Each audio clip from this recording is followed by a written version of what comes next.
मुफ्ती साहब, अभी बहुत से जो हालात जो चल रहे हैं हमारे अरब दुनिया के, उसमें हम ये देखते हैं कि शाम से जो ख़वातीन है वो हिजरत करके पूरे ख़ानदान जा रहे हैं, उसमें ख़वातीन भी हैं तो, और अक्सरियत बेवाओं की भी हैं, यतीमों की हैं। तो क्या इस बात का कोई अंदेशा है कि वो गैर मुस्लिम यूरोप जहाँ जा रहे हैं वहाँ वो उनका कोई मज़हब तब्दील हो जाए, या ज़ाहिर बात है वो उनके ऊपर एक बहुत बड़ा एहसान कर रहे हैं, उनको अपनी मुल्क में जगह दे रहे हैं, तो इसका अंदेशा है? और अगर है तो इस मौके पे मुसलमानों को क्या करना चाहिए? क्या उनको अपने मतलब निकाह में लेना चाहिए इस तरह के लोगों, ताकि वो उनके दीन को बचाया जा सके? और अगर ऐसा है तो इसके ऊपर कोई आवाज़ क्यों नहीं उठाई जा रही? आपने जो शाम के हवाले से बात की है कि क्या इस बात का ख़तरा है कि शाम में इतनी ख़वातीन दर बदर फिरी हैं और मुल्क से हिजरत करने पर मजबूर हुई हैं, तो क्या उनके ईमान को ख़तरा हो सकता है? ख़तरा हो नहीं सकता, बल्कि ख़तरा हो गया है। और ऐसे वाक़यात आ रहे हैं सामने, ऐसी न्यूज़ आ रही हैं, ख़बरें आ रही हैं कि उनको बाकायदा सलीब पहनाया जा रहा है, उनको सलीब के निशान दिए जा रहे हैं, उनको ईमान से बरगुज़श्ता किया जा रहा है, दूर किया जा रहा है। तो हम देखते हैं कि सहाबा कराम के दौर में भी ऐसा हुआ है कि जंगों में, बाज़ जंगों में बहुत हज़ारों की तादाद में मर्द शहीद हुए हैं। यानी ऐसे वाक़यात हुए हैं कि एक जंग में 10,000 सहाबा और ताबईन शहीद हुए एक ही फ़ाइट में, एक ही लड़ाई में। मगर हम नहीं देखते कि वहाँ की ख़वातीन को हिजरत की ज़रूरत पेश आई हो, उनके ईमान से कोई खेले और उनकी इज़्ज़तों को दाव पे लगाए, ये तो बहुत दूर की बात है। हिजरत की भी ज़रूरत पेश नहीं आई है। वजह उसकी है कि इधर एक शहीद हुआ, फ़ौरन शहीद की, उस बेवा से किसी शख्स ने फ़ौरन शादी की। शाम में हुआ ये है कि कुछ वक्त पहले जब ये हालात ख़राब नहीं हुए थे, वहाँ एक माहौल बन गया था एक निकाह का, एक शादी का।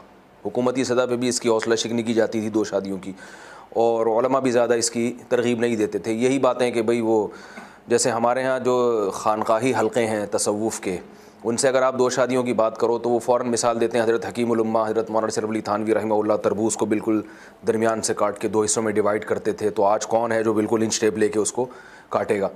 ठीक है, हज़रत हकीमुल उम्मा का तक़वा अपनी जगह, लेकिन ज़ाहिर एक ज़मीनी हक़ाइक़ को सामने रख के एक बात करनी चाहिए। तो शाम में भी यही हुआ था कि दूसरी शादी की हौसला शिकनी की गई। अब जब वहाँ मर्द इतनी बड़ी तादाद में शहीद हुए हैं तो ज़ाहिर है उनके वो ख़वातीन का यही हालात हैं। सहाबा में नहीं था।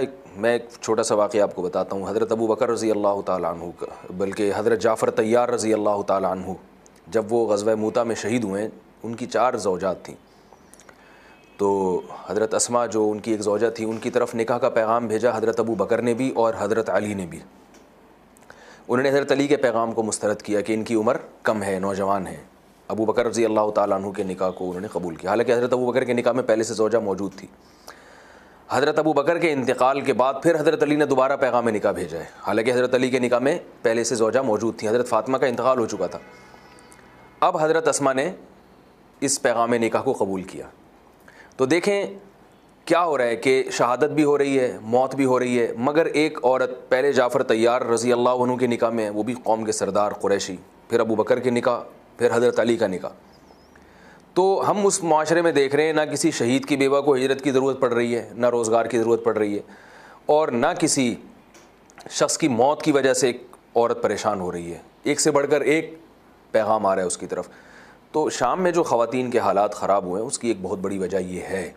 और मैं तो ये कहता हूँ कि हमारे मुल्क में तो कोई ऐसी जंग मुसल्लत नहीं हुई, मगर हमारे मुल्क के हालात भी अगर आप घरों में जाके गौर करें, देखें, सर्वे करें, तो आपको पता चलेगा ये भी कोई शाम से कम हालात नहीं है। इतनी परेशान, बेटियों की पैदाइश पे लोगों ने रोना शुरू कर दिया है।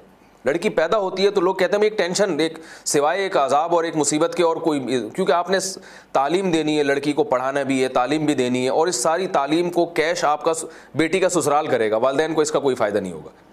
बेटे की तालीम पे आप खर्च करते हैं, आपको पता है भाई ये मुझे ही बुढ़ापे में वालिदैन का सहारा बनेगा। बेटी का क्या है, वो सारा जो उसको जो है ना उसकी दौलत और उसकी तालीम, वो सब जो है ना वो ससुराल के फ़ायदे में जाती है।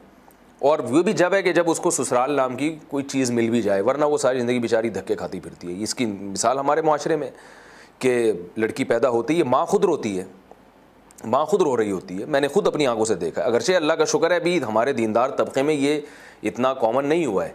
हिंदुओं में तो हम सुनते थे, मगर हमारे यहाँ इतना नहीं है, अल्लाह का शुक्र है। मगर ये कि अब नहीं है तो हो जाएगा, थोड़े दिनों में ये भी रिवाज बढ़ जाएगा, क्योंकि पता है कि भाई इसको इज़्ज़त के साथ ज़िंदगी गुजारना, इसके मुआशी कफ़ालत, ये सारे मसाइल हैं हमारे माशरे में। या फिर ये कि हम अंग्रेज़ों की तरह बन जाएँ, गोरों की तरह हो जाएँ, गर्लफ्रेंड बॉयफ्रेंड का कल्चर माशरे में आम कर दें, और ये गैरत क्या होती है, शर्म क्या होता है, घर क्या होता है, ख़ानदान क्या होता है, अब्बा क्या होते हैं, अम्मा क्या होती हैं, खाला क्या होती है, फूफी क्या होती है, ये सब चीज़ों को जैसे गौरों ने एक तरफ रख दिया, एक दरिंदे बन चुके हैं। जहाँ से भी आपकी सेक्सुअल डिज़ायर पूरी होती हैं वो आप पूरी करें। उसके लिए उन्होंने यहाँ तक कि मर्द और औरत की क़ैद भी ख़त्म कर दी है।